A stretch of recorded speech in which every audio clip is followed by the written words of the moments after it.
xafladan ballaaran oo loogu dabaaldegayay sanad guradii 56aad ee helitaanka gobonimada Jamhuuriyadda Soomaaliland oo ay sanadkii 1960 Juun laguna saaray calanka Soomaaliland ayaa habeenkii xalay lagu qabtay gudaha qasriga madaxtooyada Soomaaliland in ka badan qarni barkii ayaa laga joogaa maalintii Soomaaliland noqotay jamhuuriyad madax bannaan oo leh dawlad iyo dal aqoonsan yahay halgan qaraar iyo hayaan dheer oo loo soo galay xaqiijinta himiladii gobonimo doonka waxay Soomaaliland nasiib u yeelatay inay ku guuleysato qarannimo buuxda isla markaana noqoto dalkii 15aad ee qaaradda Afrika ee madax bannaan yeesha munaasabadaasi lagu xusayo sanad guradan ayaa waxa madaxweynaha Soomaaliland kala qayb galay marwadiisa dhammaan golayaasha qaranka ee kala duwan sida guurtida maxkamadda sare golaha wakiilada axsaabta kala duwan ee qaranka inta badan golaha wasiirada wufuudka kala socotay wadamada saaxiibka la Soomaaliland balasaabka gobolka Maroodijeex maayirka hoggaanka golaha deegaanka ee caasimadda Hargeysa taliyaasha ciidamada qalabka sida qaar ka mid ah dadkii Soomaaliland ee waqtigii Ingiriisku uu gobonimada siiyay Soomaaliland madax ka ah Hargeysa salaadiin waxgarad culimo awdiin waayeel haween dhalinyaro iyo marti sharaf kale oo lagu casumay munaasabadaasi madaxweynaha Jamhuuriyadda Soomaaliland mudane Axmed Maxamed Maxamuud Sinaayo oo madashaasi khudbad dheer oo dhinacyo badan taabanaysa ka jeediyay ayaa ugu horeyn hambalyo iyo bogaadin u diray guud ahaan shacabweynaha Jamhuuriyadda Soomaaliland meel ay joogaanba munaasabada sanad guurada 56aad ee madax bannaanida Soomaaliland ee 26 Juun 1960 madaxweynaha Soomaaliland waxa uu sheegay in dawladda Ingiriisku ay soo caga dhigatay cariga Soomaaliland 1887 iyadoo aanu xoog ku qabsan Ingiriisku balse uu ku yimi heshiis ay la galeen daajiyaashii iyo birmigeedadii hormoodka u ahayd bulshada Soomaaliland xilligaasi madaxweynaha Soomaaliland waxa uu sheegay inaanay Soomaaliland ahayn dal toos loo gumaystay sida dalalka Afrika badankooda hase yeeshee waxa ay yiri madaxweynaha Soomaaliland maxmiyad ay ilaaliso ama maamusho ciideeda boqortooyadii aan calankeedu cadceedu ka dhici jirin madaxweynaha Soomaaliland oo sii watay hadalkiisa ayaa waxa uu sheegay in ka badan qarni barkii laga joogo maalintii Soomaaliland noqotay jamhuuriyad madax bannaan oo leh dawlad iyo dal aqoonsan yahay waxaanu hambaliyay hareeyadii xasiriyay gobonimada waxaanu si gaar ah u xusay xisbiyadii siyaasiga ahaa oo dowlad ku lahaa ayuu yiri waxa sidoo kale madaxweynaha Soomaaliland u duceeyay intii dhimatay haldoorkii taariikhda halgankaasi ku suntaa iyo mujaahidiintii ku shahiiday halgankii dib loo soo noqoshada madax bannaanida Soomaaliland waxaanu eebba uga baryay inuu u naxariisto mudanayaal iyo marweyn hore waxaan hambaliyo bogaadin ballaaran hawada u marinaya dhammaan shacabweynaha Jamhuuriyadda Soomaaliland meel ay joogaanba munaasabada sanad guuradii 56aad ee madax bannaanida Jamhuuriyadda Soomaaliland ee 26 Juun 1960 halka qaraad iyo hayaan dheer oo loo soo galay xaqiijinta himiladii gobonimo doonka waxay Soomaaliland nasiib u yeelatay inay ku guuleysato qarannimo buuxda isla markaana noqoto dalkii 15aad ee qaaradda Afrika qaaratay madax bannaanideeda ka soo inaynu noqonay ummad Soomaaliyeed dalkii iyo dadkii ugu horeeyay ee noqday qaran xor ah waxa xaqiiqo ah in bulshada Soomaaliland ay hormuud ka ahayd hamigii 60kii ee salka ku hayay in la abuuro qaran weyn oo shanta Soomaaliyeed ku dhan tahay jibadii iyo Soomaali jacaylkii qulubteena jeexay wuxuu keenay inaynu 5 cisho kadib aynu degdeg ugu biirno dalkii Soomaaliya ee Talyaanigu gumaysan jiray shuruud la'aan isla maalintii gobonimada ay qaateen 1 Juulaay 1960 inkastoo uu ahaa ilduuf siyaasadeed oo ina dhaxal siiyay dhibaato badan haddana dhinaca kale waxaa la dafiri karaa inuu ahaa go'aan geesinimo leh oo ay qaadan karto oo kaliya ummad gob ah oo garasho dheer leh mudagii dhex maray labadii dal ee Soomaaliya iyo Soomaaliya wuxuu noqday madhalays aan la mahadin nasiib darro waxaa laga dheefay oo quran nacayb diya jab iyo naxli la dhex dhigo ummadii Soomaaliyeed isu haysay hilowga iyo kalgacalka murti Soomaaliyeed ayaa tiraahdaa taageerow qaraab ka waran wuxuu yiri tukayga tawagay kaga eeg sida darteed waxaan leeyahay shacbiga Soomaaliland soddokii sano aynu ka mid ahayn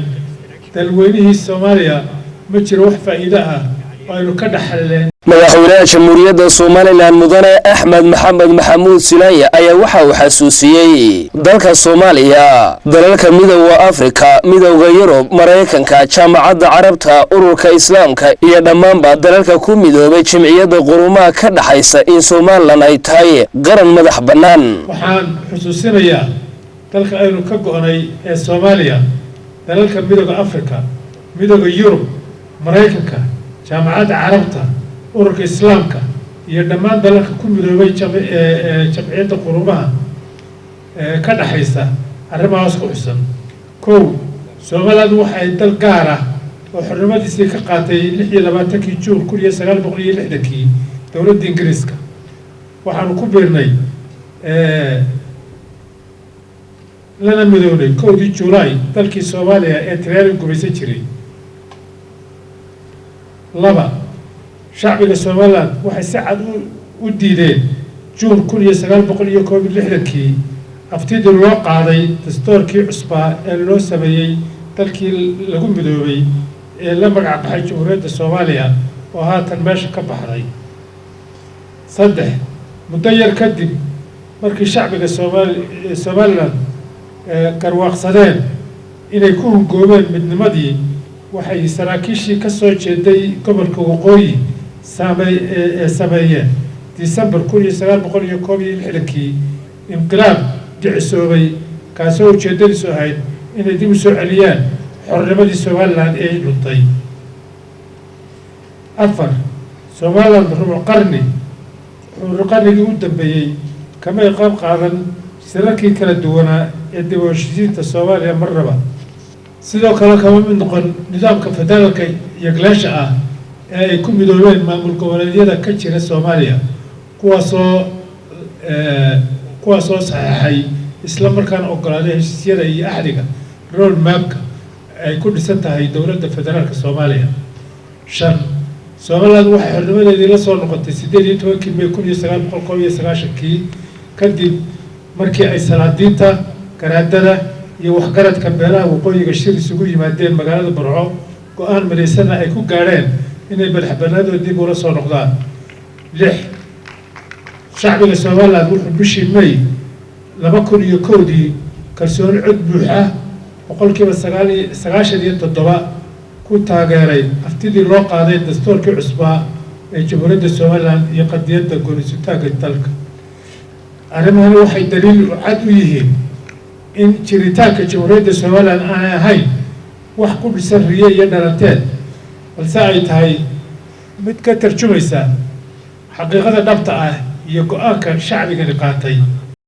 khudbadda madaxweynaha Soomaaliland oo aad u dheereed kana hadlaysay dhinacyo badan ayaa sidoo kale waxa uu madaxweynaha Soomaaliland isdul taagay wadahadaladii u dhaxeeyay wadamada Soomaaliland iyo Soomaaliya waxaana uu sheegay in xukuumadda uu hogaaminaya ay diyaar u tahay si ambaqaadka wadahadaladii u dhaxeeyay Soomaaliland iyo Soomaaliya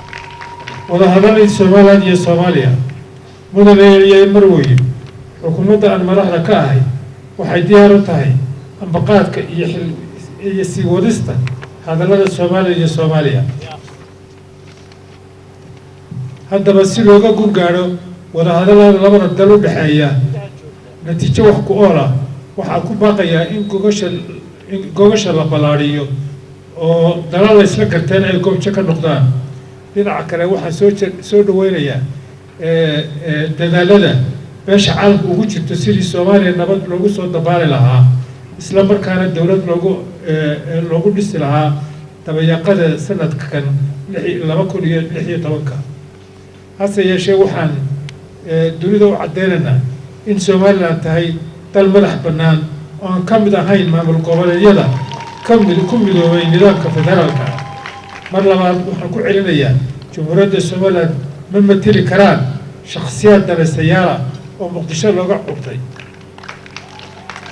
waa maan iyo meel ku dhac يمل كدع قاون إن مرع قرق يقلو إمام ضم إن أمشي وينها السومال وينها الشعب وينها السومال طورا أما أنا اليهود درا geesta kale madaxweynaha jamhuuriyadda Soomaaliland mudane Axmed Maxamed Silaanya ayaa baaq nabadeed u diray beelaha walaalaha ee dhibaatadu ay ku dhaxmartay deegaanka Dharkiingeeyo iyo Dhumay oo ka tirsan gobolkaasi Sool waxaana ugu baaqay inay qaataan nabadda waxaan baaq nabadeed u dirayaa beelaha walaalaha ee dhibtu ku dhaxmartay deegaanada Dharkiingeeyo iyo Dhumay waxaan leeyahay walaalayaal colaadi wiil baa ku dhintay wiil kuma dhasho dhinaca kale waxaan filayaa inaad waayo arag u tihiin madax iyo milalka ay colaadu reebto haddaba waxaan madax dhaqameedyada iyo waxgaradka labada beelood ugu baqaya inay joojiyaan dhiigga daadanaya iyo dhagarta dhexdooda ah waxaa kaloo aan ugu baaqayaa inay la shaqeeyaan isla markaana gacan siiyaan ciidamada qaranka ee ku kala dhex jira iyo ergooyinka nabadeed ee gurmadka ugu tagay dhexdhexaadintooda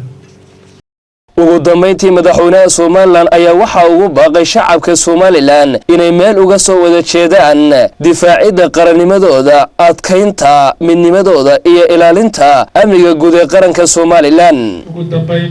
waxaa shacbiga Soomaaliland ugu baaqayaa inay meel uga soo wada jeestaan difaaca qarannimadooda adkeynta midnimadooda iyo ilaalinta amniga ee ila siiyay qof kasta oo muwaadin ah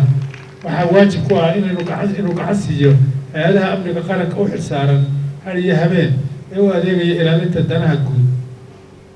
mar labaad waxaa shacweynaha ugu baaqayaa inay ka qayb qaataan xaqiijinta himilooyinka iyo hayaanka aynu ku higsanayno horumarka dalkeenna kaasoo yool iyo abaar u ah xukuumadda aan gaarwadeenka ka ahay waxaan u digayaa dadka ku howlan inay carqaladeeyaan mashaariicda horumarka ee dalka ka socda waxaan leeyahay dawladda indho quraanjo ayay leedahay xafladaasi waxaa iyaguna ka hadlay Cismaan Axmed Xasan Cismaan Indhoole iyo Maxamuud Aadan Dhari oo waqtigii Ingiriisku uu gobonimada siiyay Soomaaliland iyagu madax ka ah Hargeysa markii ay saacada geeska Afrikada bari ay soo gaadhay 12 habeenimo ayaa madaxweynaha Soomaaliland uu si rasmi ah u suray bir loogu talagalay calanka Soomaaliland iyadoo cutub ka tirsan ciidamada qarankuna ay salaasiyeen calankaasi